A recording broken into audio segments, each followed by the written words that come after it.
Comedy நல்லா இருக்கு, வடிவேல் நல்லா இருக்கு. படம் சூப்பரா இருக்கு, காமெடியா இருக்கு, நல்லா பாக்குற மாதிரி இருக்கு. நல்லா இருக்குங்க ஜி. காமெடி எப்படி இருந்தது? உண்மையா நல்லா இருக்குதுல, பாக்கலாம் தல, எல்லாருமே பாக்கலாம். சுந்தர் சி வடிவேல் காம்போ எப்படி இருக்கு?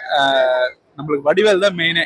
சுந்தர் சி படம் அடிக்கடி வந்துட்டு தான் இருக்கு, பட் வடிவேல் வந்து ரியலான கம்பேக், நல்லா இருக்கு படம், தாராளமா பாக்கலாம், சிரிச்சுட்டு போலாம். அவ்வளவுதான். சம்மருக்கான படம், ஃபேமிலிக்கான படம். வடிவேல் சாரோட மிகப்பெரிய கம்பேக். இதுக்கு முன்னாடி ஒரு காமெடியா 2-3 படம் பண்ணியிருந்தாரு, பட் இதுதான் அவரோட மிகப்பெரிய கம்பேக்கா இருக்கும். இதுக்கப்புறம் வடிவேல் சார் நம்ம எல்லா படத்துலயும் பார்க்கலாம். சுந்தர் சி சாரை பத்தி சொல்லவே தேவை, ஒரு காமெடி கிங் அவரு. படம் நல்லா இருந்தது, டைம் பார்க்கலாம். ரொம்ப சொன்னீங்கன்னா லாஜிக்கே இல்லாம சந்தோஷமா பார்க்கணும்னா இந்த படத்தை வந்து பார்க்கலாம். நல்ல காமெடி இருக்கு, ஃபேமிலியோட வந்து பார்க்கறதுக்கு சந்தோஷம், சிரிச்சுட்டு போகலாம். கிளாமர் கம்மியா இருக்கு. 2 பேரும் சூப்பரா பண்ணிக்கிறாங்க.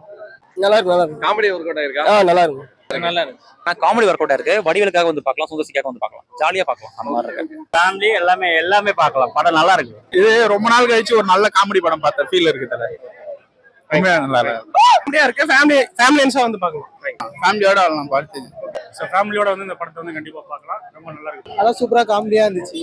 ரொம்ப நாள் கழிச்சு பார்க்கறதுனால மாதிரி நல்லாவும் இருந்துச்சு. காமெடி நல்லா ஹிட்டாவும் இருக்கு. ஃபேமிலியோட வந்து பார்த்தா ஜாலியாவும் இருக்கும். வடிவேல் சூப்பரா நடிச்சிருக்காரு. கிளைமேக்ஸ்லயும் நல்ல சீன் எல்லாம் சூப்பரா இருக்கு.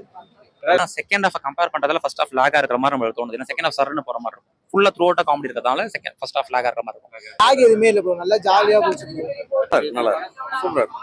வடிவேல் வந்து எத்தனை வருஷம் கழிச்சு நடிச்சாலும் கண்டிப்பா அவரோட ஆக்டிங் வந்து நல்லா தான் இருக்கும். ஓகேங்களா, அதை வந்து நிரூபிச்சிட்டாரு வடிவேலு. ஆனா அவர் ஏஜ் ஆனது தெரியுது, பட் அதை தாண்டி படத்துல இருக்கிற காமெடி மற்ற கதை எல்லாமே வந்து மேனேஜ் பண்ணி ஸோ அந்த ஃபேமிலியோட போய் படத்தை நல்லா பார்க்கலாம். செகண்ட் ஹாஃப்ல காம்பிச்சிருக்காங்க, ரொம்பவே நல்லா இருந்துச்சு. அதை லாஸ்ட் டைம் ஆடியோ லான்ச்ல கூட போட்டு காட்டினாங்க. அப்பவும் பார்த்து இப்பவும் பார்த்து நல்லா சூப்பரா. 2 பேர் காம்போ வேற வந்து ரொம்ப ஒர்க் அவுட் ஆச்சு. தலைநகரம் சொல்லலாம், அப்புறம் இது இன்னும் நிறைய படங்கள் சொல்லிட்டே போகலாம். இதுல எப்படி பண்ணிடுறா பார்த்தோன்னா எந்த காமெடியுமே ஒர்க் அவுட் ஆகல. அதுதான் வந்து பெரிய டிசப்பாயின்ட். ஏன்னா வடிவேல் சாருக்கு டைமிங்கே வரல.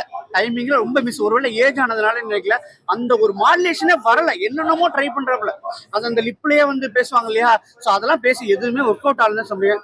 காமெடியில வந்து பெரிய டிசப்பாயின்ட். 2 கிளைமேக்ஸ் எனக்கு ரொம்ப பிடிச்சது. தியேட்டர் சீன் ஒன்று வச்சிருப்பாங்க கிளைமேக்ஸ்ல, அதுல வடிவேல் சார் வந்து பாட்டி கட்ட போட்டு நடிச்சிருப்பாங்க.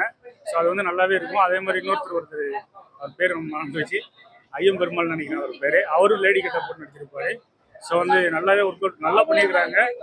கண்டிப்பா கிளைமேக்ஸ்ல நான் எதிர்பார்க்காத சில ட்விஸ்ட் எல்லாம் இருந்துச்சு. ஃபர்ஸ்ட் ஹாஃப் கூட நான் சில இதெல்லாம் யூகிச்சேன், அதெல்லாம் கரெக்டா இருந்தது. ஆனா கிளைமேக்ஸ் நல்லாவே பண்ணியிருக்காங்க. ஸோ ஃபேமிலியோட போய் குழந்தைகளோட போய் பார்த்து. வடிவேல் மட்டும் இல்ல, மீதி சில பேர் கேரக்டர்ஸுமே இதுல இம்பார்ட்டன்டா கொடுத்துருக்காங்க. ஸோ அவங்களுமே கூட சேர்ந்து வடிவேலுக்கு சப்போர்ட் பண்ற மாதிரி இருக்கு. நல்லா போயிருக்குது. ஓவரால் ரேட்டிங் 3.5 தரலாம்.